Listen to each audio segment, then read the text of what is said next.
लगी हूँ।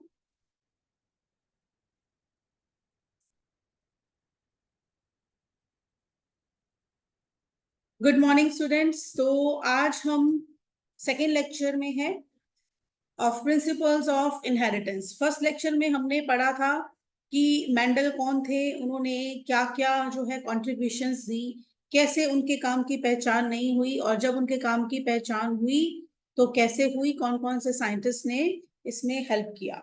आज हम पढ़ेंगे कि मेंडल ने क्या क्या डिस्कवरीज की थी हमारे लिए, है ना। सो प्रिंसिपल्स ऑफ इनहेरिटेंस।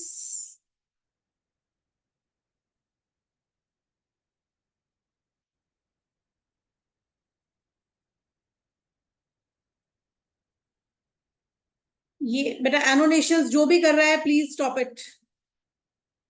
रजनी बंद करो बेटा। ये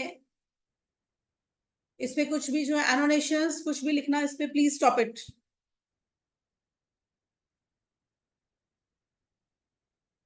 सो आज हम पढ़ेंगे कि मेंडल ने अपनी डिस्कवरीज में हमें कौन कौन से लॉ दिए थे। मेंडल ने हमें 3 लॉज दिए थे।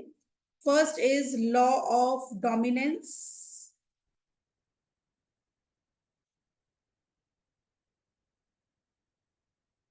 सेकेंड हमें दिया था law of segregation, and third is law of independent assortment. ये 3 लॉज हमें मेंडल ने दिए थे और इनके बारे में आज हम पढ़ेंगे। ठीक है। Number 1, law of dominance.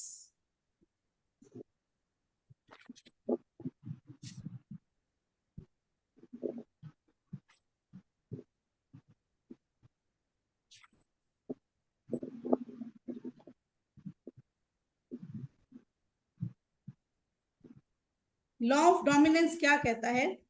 Mendel ने अपने जो पी प्लांट पर, गार्डन पी पाइसम सेटाइवम पर जो एक्सपेरिमेंट्स किए, उन एक्सपेरिमेंट्स के रिजल्ट्स में मेंडल ने क्या हमें कंक्लूड करके दिया? उन्होंने हमें ये कहा कि कोई भी करेक्टर जो है या कोई भी ट्रेट, जैसे फॉर एग्जांपल हाइट, किसी भी प्लांट की या हमारी हाइट एक करेक्टर है या एक ट्रेट है। हर एक ट्रेट को कंट्रोल करने वाले डिस्क्रीट यूनिट्स होते हैं, they are known as factors. और ये जो फैक्टर हैं दे अकर इन पेयर। फैक्टर्स जो हैं वो पेयर में प्रेजेंट होते हैं। तो हमारे हर एक करेक्टर को कंट्रोल करने के लिए हमारे अंदर क्या है? फैक्टर्स। फैक्टर्स जिनको आज हम क्या बोलते हैं? जीन्स। आज हम इनको जीन्स बोलते हैं।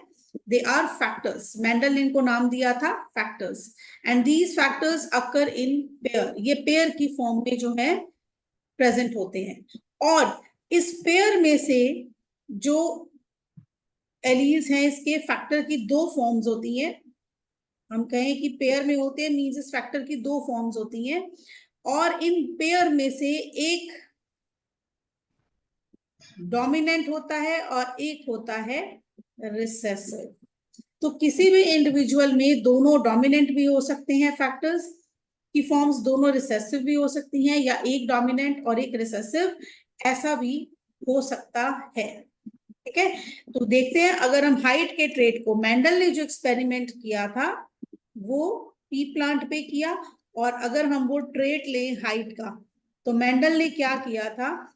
एक टॉल पी प्लांट लिया और एक पी प्लांट लिया ड्वार्फ, जिसकी हाइट, स्टेम की हाइट बहुत ही कम थी।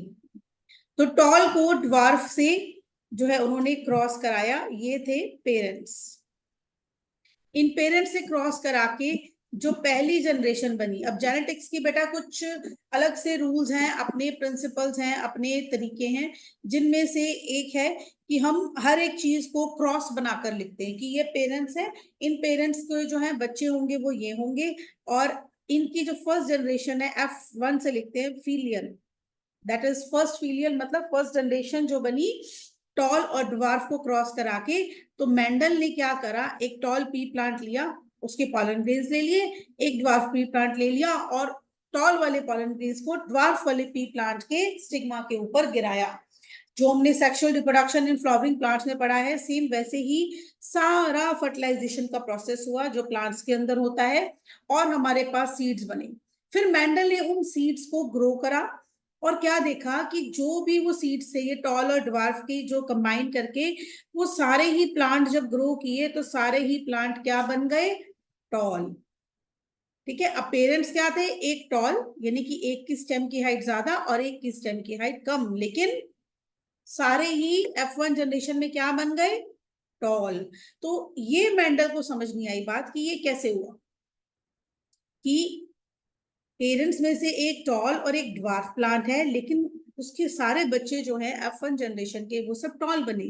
तो मेंडल ने क्या करा? मेंडल ने कराई इन टॉल सारे प्लांट्स की, F1 वालों की सेल्फ पॉलिनेशन। सेल्फ पॉलिनेशन कराकर मेंडल ने फिर से अगेन इसी प्लांट के पॉलन ग्रेन्स को इसी के ही स्टिग्मा पर गिराया, सीड्स बने। और फिर मेंडल ने क्या चेक किया कि F2 जनरेशन, अगली जनरेशन में क्या आता है, सेकेंड फिलियल जनरेशन में।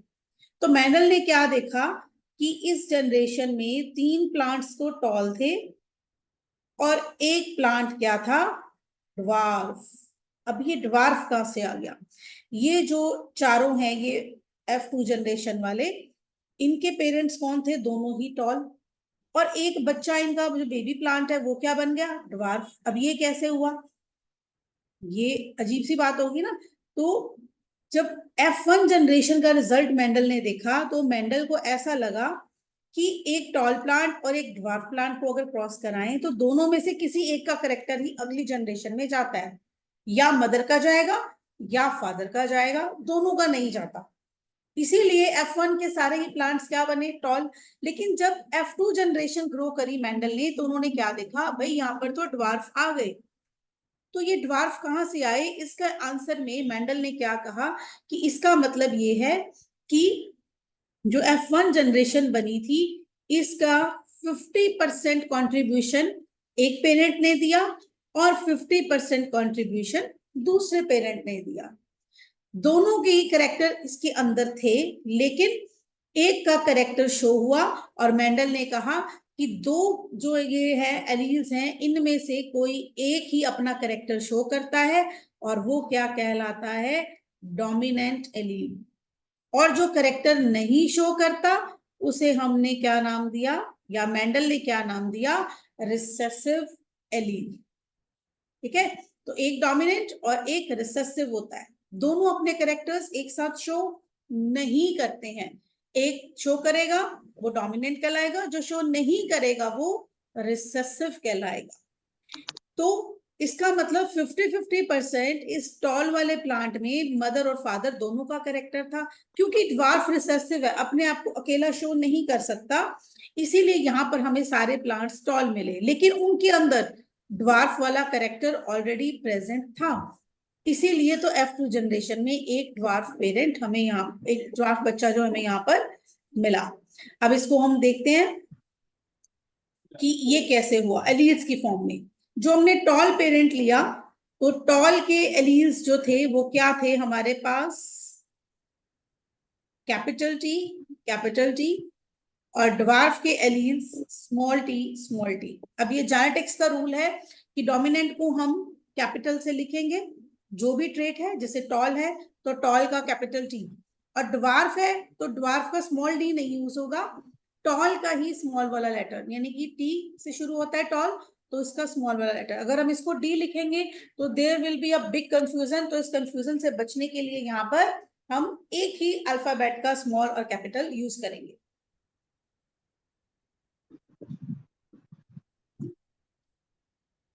सो एक टॉल और एक ड्वार्फ ये थे पेरेंट्स, इनको क्रॉस कराया F1 जनरेशन में। अब क्या होगा? गैमीट्स बनने के लिए मियोसिस होगी, तो ये दोनों गैमीट्स अलग हो गए, इसमें भी मियोसिस होगी, ये भी दोनों अलग हो गए। मियोसिस से क्रोमोसोम नंबर हाफ हो जाता है, तो एक टी एक में, एक एलील एक में, और एक एलील एक जो है पेरेंट में, एक गैमीट में चला जाता है।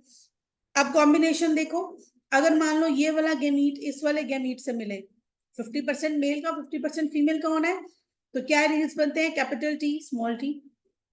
सिमिलरली अगर ये वाला एलील इस वाले एलील से मिल जाए, अगेन कॉम्बिनेशन क्या बन रहा है?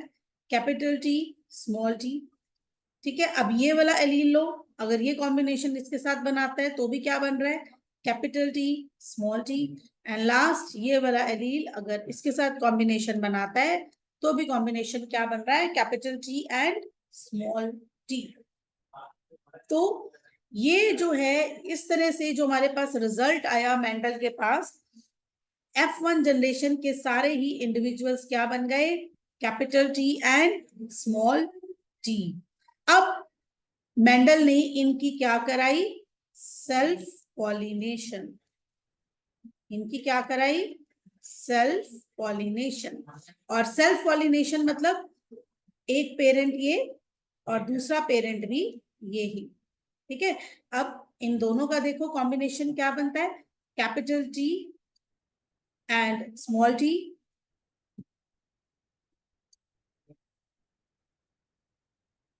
तो क्रॉस कराया capital T and small T से, रिजल्टेंट देखो क्या गैमीट्स बनेंगे इसके? Capital T small T. ठीक है, इसके भी क्या गैमीट्स बने? एक कैपिटल टी एक स्मॉल टी। कॉम्बिनेशन देखो, अगर ये वाला टी इस वाले टी से मिलता है तो प्लांट क्या बनेगा? टॉल। ये वाला टी इस वाले टी से मिलता है तो capital T small T. Similarly ये वाला स्मॉल टी इस वाले के साथ कंबाइन कर सकता है, again capital T small T. और ये वाला टी इसके साथ कंबाइन कर सकता है तो small T and small T. ठीक है, तो बाहर से दिखने में हमें क्या नजर आया? ये वाला प्लांट भी टॉल, ये वाला प्लांट भी टॉल, ये वाला प्लांट भी टॉल, और ये दोनों रिसेसिव वाला ड्वार्फ। ठीक है, फिर से देखते हैं कि मेंडल ने हमें क्या बताया था कि जो भी हम ट्रेड्स हैं वो हमारे कंट्रोल कौन कर रहा है? वो कंट्रोल कर रहा है हमारे फैक्टर्स, जिनको आज हम क्या बोलते हैं? जीन्स। फैक्टर्स जिन्हें आज हम क्या बोलते हैं? जीन्स। फैक्टर्स पेयर में होते हैं और इनके पेयर को हम क्या बोलते हैं? एलील। जैसे कैपिटल टी एक एलील हो गया, कैपिटल टी स्मॉल टी एक एलील हो गया, स्मॉल टी एक एलील हो गया। तो एलील्स जो है उनमें से कुछ डोमिनेंट होगा, कोई रिसेसिव होगा। जो डोमिनेंट होगा वो अपना फिनोटाइप यानी कि अपना कैरेक्टर अगली जनरेशन में शो करेगा, और जो रिसेसिव होगा वो अपने आप को शो नहीं करेगा। यही कारण था कि यहाँ पर F1 जनरेशन में सारे ही प्लांट्स क्या बने थे? टॉल, यानी कि कैपिटल टी और स्मॉल टी वाले। ठीक है, लेकिन यहाँ पर F2 जनरेशन में हमारे पास क्या आए? एक जो था प्लांट वो क्या आया हमारे पास? ड्वार्फ। ठीक है, तो ये जो ड्वार्फ प्लांट था ये क्यों बना? क्योंकि F1 जनरेशन में रिसेसिव वाला एलील पड़ा तो था लेकिन वो अपने आप को शो नहीं कर पा रहा था, वो अपने आप को दिखा नहीं रहा था, क्योंकि उसके ऊपर डोमिनेंट जो है वो साथ में प्रेजेंट था। इसने अपना करेक्टर शो करना था, रिसेसिव को शो नहीं करने देना। रिसेसिव कब शो होता है? जब दोनों ही एलील्स रिसेसिव ही प्रेजेंट हो। यहाँ पर जब दोनों एलील्स रिसेसिव आ गए तो ड्वार्फ प्लांट शो हो गया। अब इसको आप ऐसे जनरली सोच के देखो कि पेरेंट्स में से एक टॉल है और एक हाइट में छोटा है, उनके सारे ही बच्चे जो हुए वो सबके सब टॉल थे। जब उनके बच्चों जैसे ही उनको आपस में ही मेट कराया गया और अगली जनरेशन बनाई गई तो क्या बना? 3 बच्चे लंबे और एक छोटा आया। अभी छोटा कहाँ से आया? पेरेंट्स बाहर से दिखने में तो दोनों ही टॉल थे। इसका मतलब यहाँ पर F1 जनरेशन में कहीं ना कहीं ये करेक्टर जो है वो अंदर पड़ा था लेकिन अपने आप को शो नहीं कर रहा था, लेकिन इसने F2 जनरेशन में आकर अपने आप को शो कर दिया। तो इस तरह से ये मेंडल ने हमें दिया लॉ ऑफ डोमिनेंस, जो क्या कहता है कि हमारा हर एक character it is controlled by discrete units called factors. अलग अलग यूनिट्स हैं factors. Factors occur in pair, and out of the pair one is dominant and one is recessive. Is it clear? क्या ये बात क्लियर है? This is law of dominance. Clear है? Any doubts?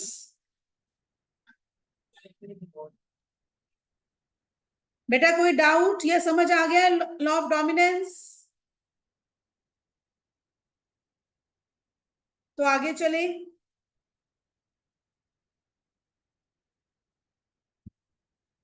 Second is law of segregation.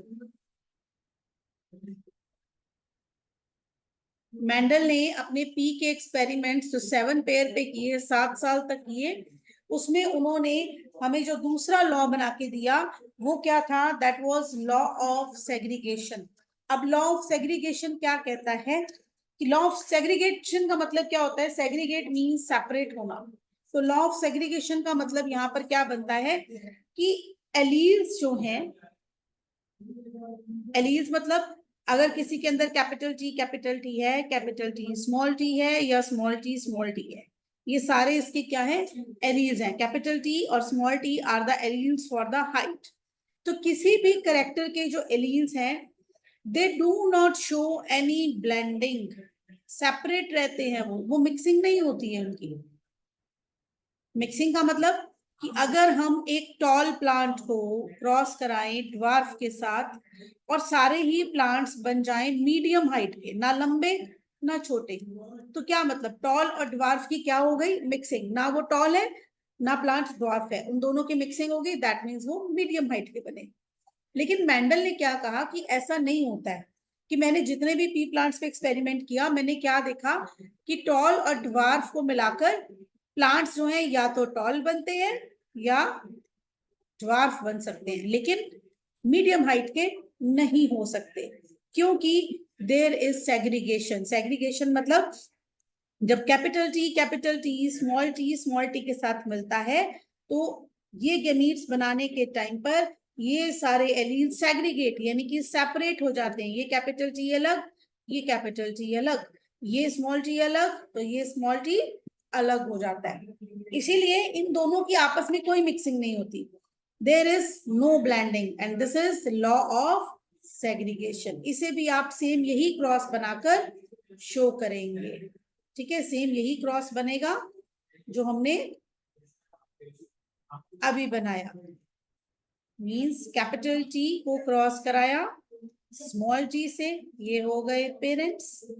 Cross करा के F1 generation में सारे ही क्या बन गए? कैपिटल टी स्मॉल टी, लेकिन मिक्सिंग नहीं हुई। दोनों में से एक अपना करेक्टर शो कर रहा है। कौन कर रहा है? कैपिटल टी, जो कि डोमिनेंट है। ठीक है, इसकी जब सेल्फ पॉलिनेशन कराई गई तो F2 जनरेशन में क्या मिले हमें? एक कैपिटल टी, एक capital T small T, capital T small T and small T. Same यही क्रॉस आप बनाएंगे। अब क्रॉस बनाने के बाद हमने शो कैसे करना है? इसमें हम दो तरह की रेशियोज बताएंगे।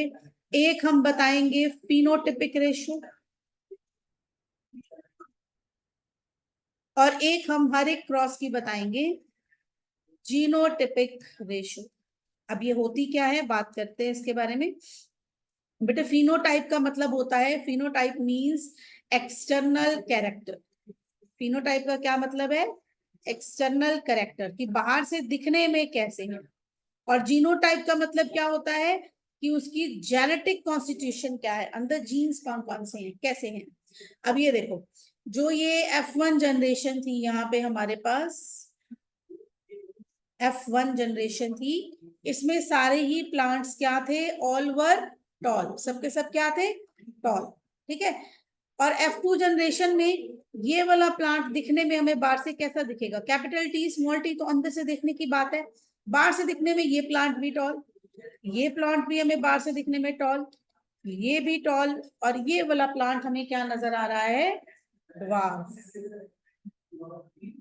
ठीक है, तो हम क्या कहेंगे? फिनोटिपिक रेशियो, यानी कि बाहर से दिखने में F2 जनरेशन में टॉल रेशो ड्वार्फ कितनी आती है? 3 टॉल और 1 ड्वार्फ। ये होगी फिनोटिपिक रेशियो बाहर से दिखने में। और जीनोटिपिक रेशियो यानी कि अंदर से दिखने में ये कैसे हैं? तो एक होगा होमोजाइगस टॉल। होमोजाइगस मतलब जिसमें दोनों एक जैसे एलील हैं, तो होमोजाइगस टॉल कितने हो गए? यहाँ पर एक। रेशो हेटीरो, हेटीरो का मतलब डिफरेंट, जाइगस, टॉल, कितने हो गए? ये दो अलग अलग एलील वाला, हेटेरो मतलब डिफरेंट एलील्स वाले दो हो गए, और एक हो गया ड्वार्फ। तो रेशो क्या आ गई? 1:2:1। तो मेंडल के जो एक्सपेरिमेंट थे और जो मेंडल के लॉज थे, लॉ ऑफ डोमिनेंस और लॉ ऑफ सेग्रीगेशन, उसके अंदर अगर हम फिनोटिपिक और जीनोटिपिक रेशो देखें तो फिनोटिपिक रेशो हमेशा ही क्या आएगी? 3:1, 3 डोमिनेंट और 1 रिसेसिव वाला। लेकिन अगर हम अंदर से देखें तो ये 3 जो डोमिनेंट थे, इनमें एक ऐसा है जिसके पास दोनों ही डोमिनेंट एलील्स हैं, यानी कि कैपिटल टी। एक में एक डोमिनेंट और एक रिसेसिव है, यानी कि स्मॉल टी, और इसके जैसे कितने हो गए? 2। और एक हो गया पेरेंट्स जैसा स्मॉल टी, यानी कि वाव। ठीक है, ये हो गया मेंडल का लॉ ऑफ सेग्रीगेशन। हाँ जी, बताइए, समझ आ रहा है ये सब? जेनेटिक्स अपने आप में एक तरह की मैथ्स है, एक डिफरेंट कंसेप्ट है। जहां नहीं समझ आए बेटा जी, उसी वक्त ही मेरे को पूछो। अब बताओ, क्या आपको लॉ ऑफ डोमिनेंस और लॉ ऑफ सेग्रीगेशन समझ में आ गया है? यस और नो, काइंडली रिप्लाई। जीनोटिपिक, दोबारा। जीनोटिपिक का मतलब होता है बेटा, जीन्स की कॉन्स्टिट्यूशन कैसी है, क्या उसके पास डोमिनेंट है एलील, क्या उसके पास रिसेसिव है, और अगर है तो क्या दोनों होमोजाइगस एक जैसे हैं? होमोजाइगस मतलब क्या सिमिलर हैं? हेटीरो का मतलब होता है डिफरेंट, क्या वो हेटीरोजाइगस है? होमोजाइगस मतलब दोनों ये या दोनों ये। हेटीरोजाइगस मतलब एक कैपिटल और एक स्मॉल वाला है। तो ये अंदर से दिखने में वो कैसे है, that is the genotypic ratio. देखो, फिनोटिपिक मतलब बाहर से दिखने में 3 टॉल 1 ड्वार्फ, और जीनोटिपिक मतलब, जीनोटिपिक रेशियो का मतलब कि अंदर से जेनेटिक कॉन्स्टिट्यूशन कैसी है, क्या दोनों कैपिटल टी वाले हैं, या कैपिटल टी वाले हैं, या स्मॉल टी वाले हैं, इनके ratio, this is genotypic ratio. Clear है?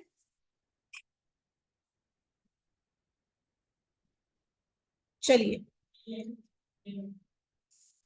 अब मेंडल का जो लॉ ऑफ डोमिनेंस था वो हर जगह एप्लीकेबल नहीं था। तो मेंडल के जो रीडिस्कवरर थे उनमें से एक थे कार्ल कॉरेंस, एक साइंटिस्ट थे कार्ल कॉरेंस, जिन्होंने मेंडल्स के पेपर्स को देखकर मेंडल के काम के बारे में हमें जो है वो सारी बातें बताई थी। He was Karl Correns. तो कार्ल कॉरेंस ने सोचा कि गार्डन पी यानी कि पाइसम सेटाइवम में तो मेंडल की सारी बातें लागू होती हैं कि एक डोमिनेंट होता है, एक रिसेसिव होता है। डोमिनेंट अगर एक भी हो तो उसका करेक्टर शो होगा, और रिसेसिव दोनों होंगे तो वो बाहर से दिखने में वो करेक्टर हमारे अंदर आएगा। तो कार्ल कॉरेंस ने सोचा, क्या ये बात अगर पी प्लांट पे लागू होती है तो क्या ये बाकी प्लांट्स पर भी लागू होती है? तो क्यों ना हम एक्सपेरिमेंट करके देखें कि क्या ये चीज बाकी प्लांट्स पर भी लागू होती है। तो उन्होंने एक्सपेरिमेंट करके देखा, और उन्होंने जो प्लांट चूज किया वो था स्नैप ड्रैगन। जो उन्होंने प्लांट चूज किया दैट वाज स्नैप ड्रैगन या एंटी राइनम। इस प्लांट पर इन्होंने अपना एक्सपेरिमेंट किया। प्लांट का इन्होंने करेक्टर क्या लिया? फ्लावर का colour.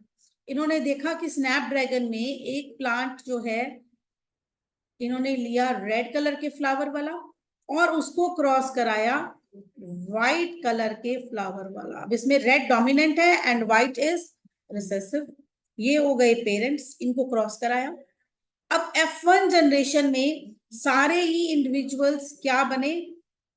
Capital R small are, यही कॉम्बिनेशन बन सकता है। ये गैमीट अलग, ये गैमीट अलग, ये गैमीट अलग, ये गैमीट अलग, और इनको हम कंबाइन करके देखें तो ये कॉम्बिनेशन बनता है 50% एक पेरेंट से और 50% दूसरे पेरेंट से करेक्टर लिया। ये बन गया F1 जनरेशन।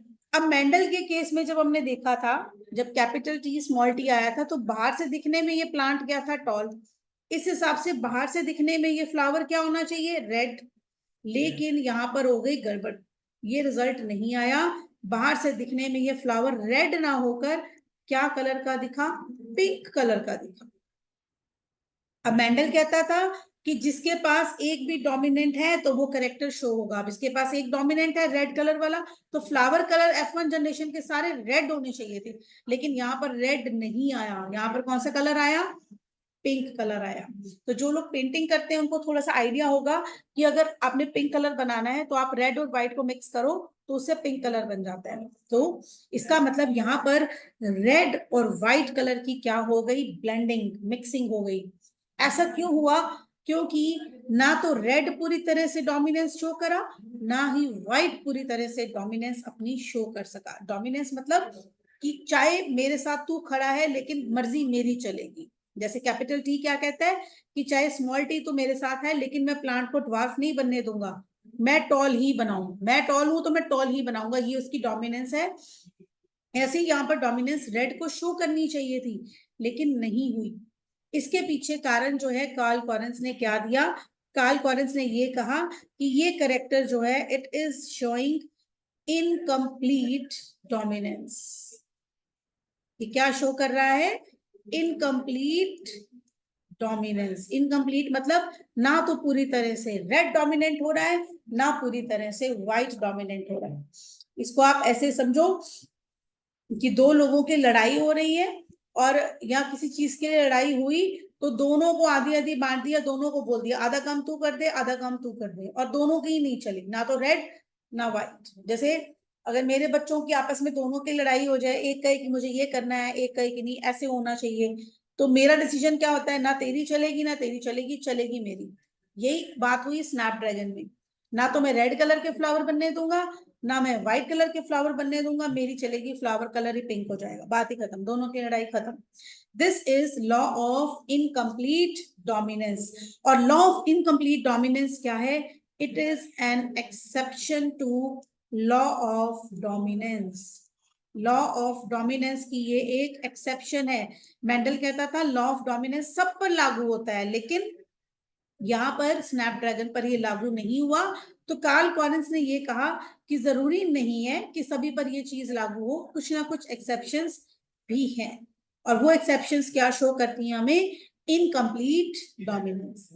अब इसी एक्सपेरिमेंट को आगे बढ़ाते हुए कार्ल कॉरेंस ने क्या करा? इसकी सेल्फ पॉलिनेशन करी।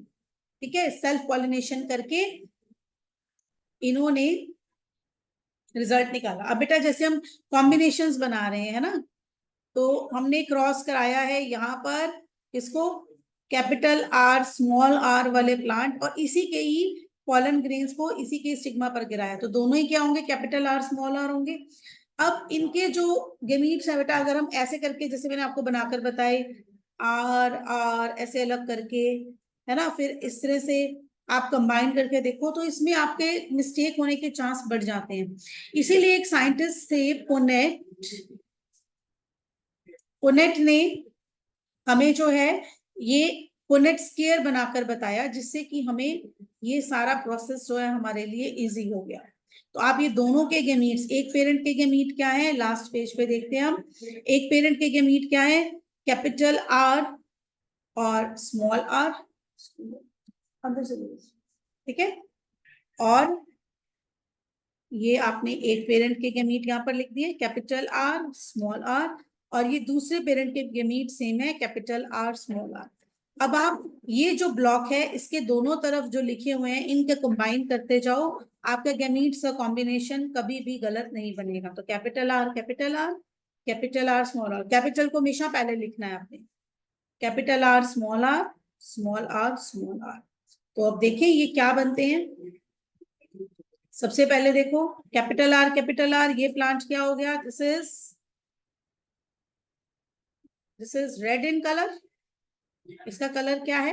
रेड। ये बाहर से दिखने में एक डोमिनेंट है तो ये भी क्या है? रेड।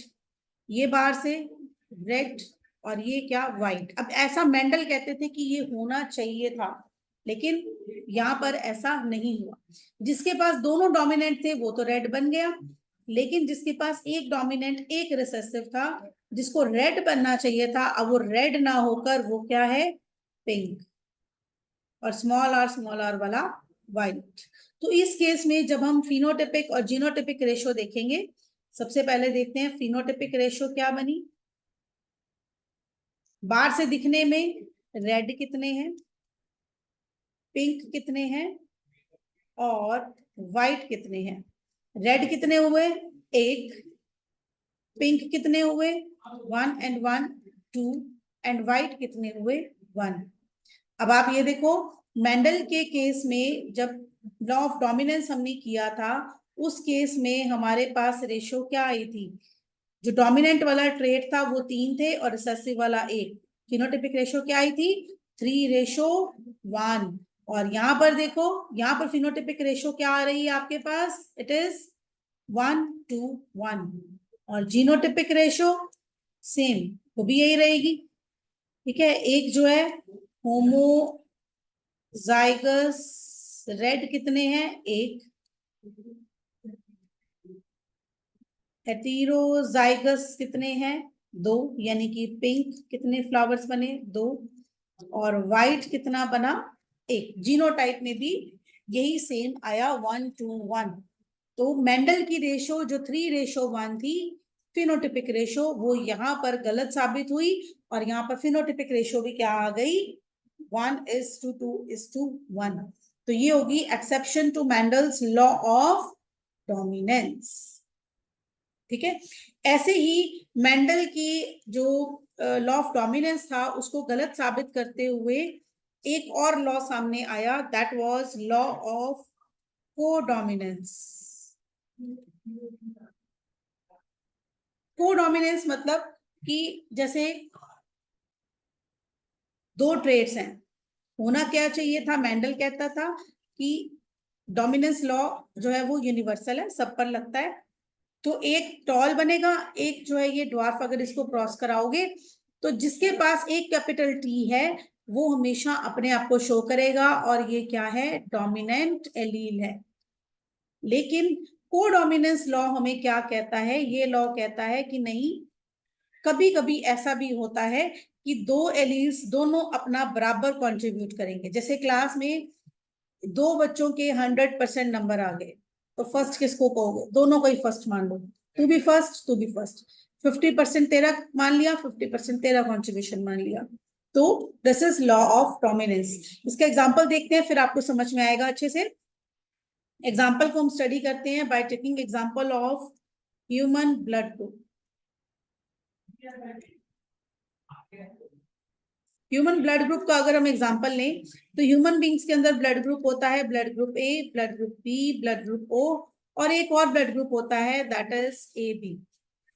तो ह्यूमन बींग्स में ब्लड ग्रुप को कंट्रोल करने वाले 3 एलील्स हैं, आई ए, आई बी एंड आई ओ। किसी भी ऑर्गेनिज्म में ब्लड ग्रुप के लिए 2 एलील्स प्रेजेंट होंगे। जिसका ब्लड ग्रुप ए है उसके पास आई ए हो सकता है या आई ओ हो सकता है। बी वाले पास आई बी या आई ओ रिसेसिव है तो एक डोमिनेंट ये हो सकता है। ओ वाले के पास दोनों ही रिसेसिव होते हैं, आई ओ। और ए बी वाले पास अब कुछ डिफरेंट है, ए बी वाले पास क्या है, आई ए एंड आई बी। अब ये एक डिफरेंट चीज निकल कर आ गई, आई ए और आई